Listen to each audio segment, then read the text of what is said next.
Let's get further insights on the Russian-Ukraine war as global affairs analyst Sam Phatey, who's joining me live via Zoom from Washington, D.C. Thank you so much for joining us, Mr. Phatey. It's 19 days now since the invasion.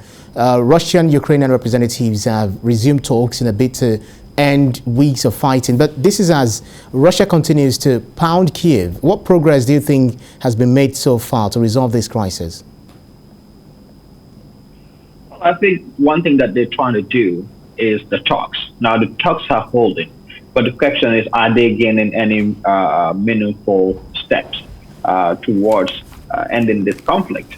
The ceasefires are not being totally respected and adhered to. And I do see why also NATO countries are not going to impose a no-fly zone, because they do not want any further escalation of the war.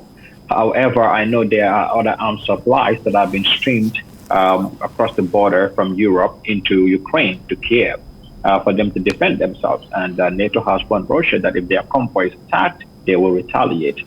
Now, that is not as bad as an escalation it will be if a no-fly zone is imposed. And if a no-fly zone is imposed, it means that it has to be enforced.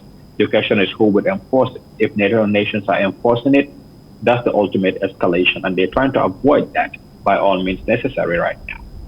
Looking at the possibility of escalation of this crisis, this Sunday's airstrike on the military base near the Polish border has brought the war dangerously close to, NATO's doorstep. Then there is a killing of an American journalist and filmmaker and another injured. Do you think Russia is taking this war too far and may drag NATO into this war eventually? The unfortunate truth about war is that we have the Geneva Convention. There are other rules that we know we must apply when it comes to war.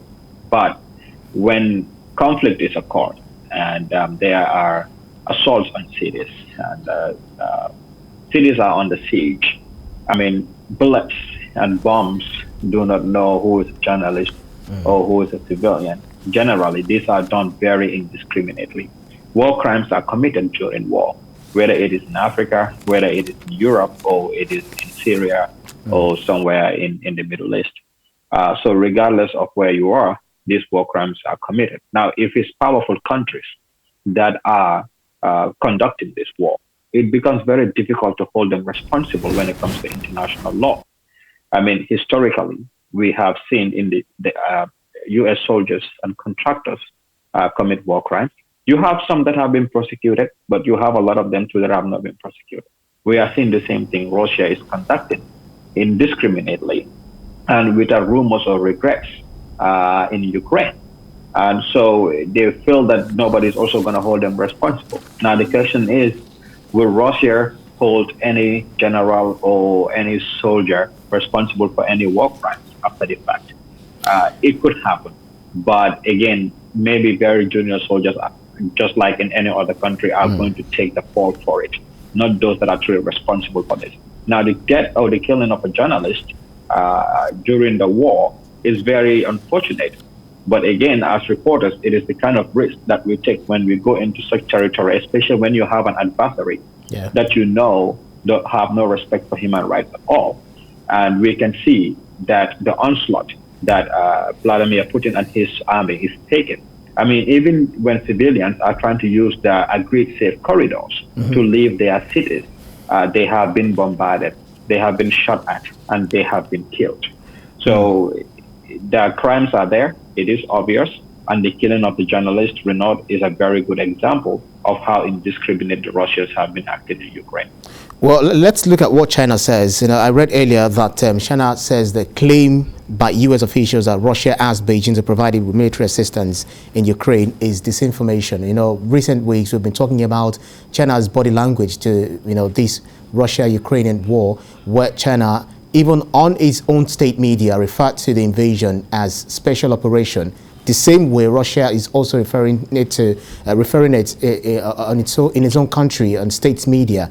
Do you see, what's your reaction to this? China saying that, that we are providing with ammunition is disinformation? Well, China is trying to sound like they don't want to take sides. When we look at the votes at the United Nations Security Council and the vote by the General Assembly, they abstained. So China is trying to make sure that they do not face any sort of secondary sanctions towards any of their industries. So they're trying to tread very carefully, but in a rather hypocritical way.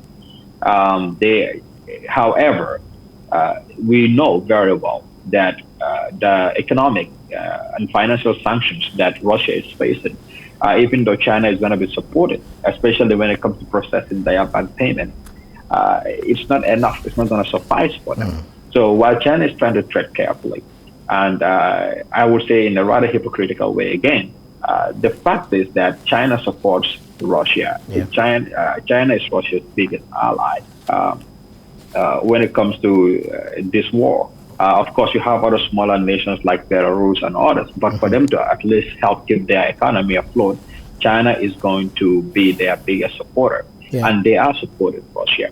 Now, just like any diplomatic maneuver, they do not stand out there and say this so openly and so clearly. And Russia, for example, considers Ukraine as part of Russia, as a province of Russia.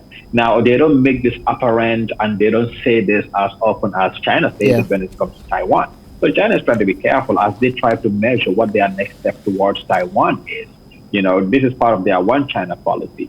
So they are not going to openly say this is an invasion, it is wrong. They see this as, hey, this is like a sort of a special military operation where they are trying to bring what they consider a province of Russia as part of Russia. What can we learn from this? They are looking at the international reactions. They are looking at what the world is doing, and then they are going to strategize from there. So they cannot call it an invasion, and they will not call it an invasion at their own selfish interest. Russia, though, has to be very careful because diplomatically and in international affairs, anybody would realize that, even an amateur would realize and know that China is a very self-vested and very self-interested country.